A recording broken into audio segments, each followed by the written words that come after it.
For some strange reason, I've been getting a lot of things from Brian Cox, the scientist, on my feed.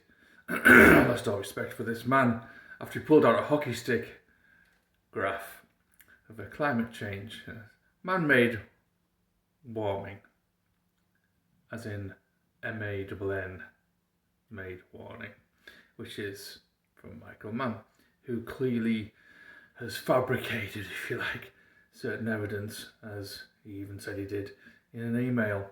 However, apart from that, it was in debate actually at Question Time in England, and Malcolm Roberts was on the same panel, making some really good points, and then suddenly Brian Cox just pulls out, I have the graph here, and the audience all claps like a bunch of seals, but it was wrong.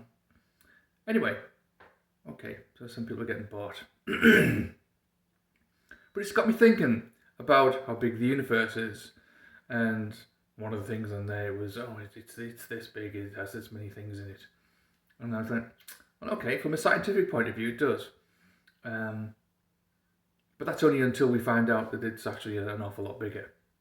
Now, I don't think it's wrong to extrapolate from what we do know into something that we don't. And people say, no, that's bad science, it's bad science. And I go, no, okay, it may be.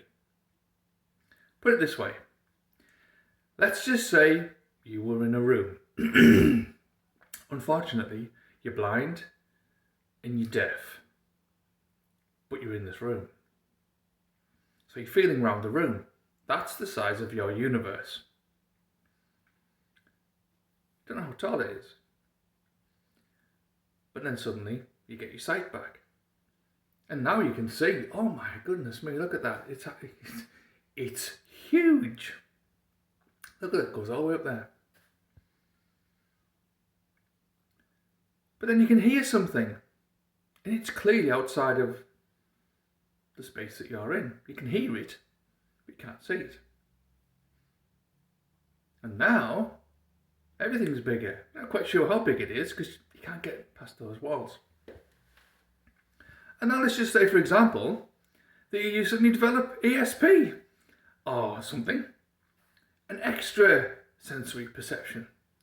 And you can now realise what's far beyond your normal senses.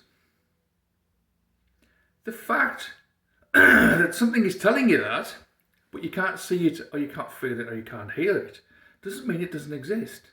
It clearly does exist. You just don't have the ability at this moment to be able to say that it exists. So what are you going to do? Just say it doesn't exist? Seems a bit bad. Seems poor science to me, really. So where do you go from there? Let's just historically talk about, very briefly, I tried to do a huge video yesterday and it wouldn't upload for hours, so I knocked it off. Let's just say, historically, that there have been civilizations that existed before and who aren't around now. Or rather, they are around now, but they're very well hidden. So they didn't come from other planets, they just actually evolved on our planet. They evolved really well, and they left some traces of things that we can see, that actually we can't decode. We just don't know what they are.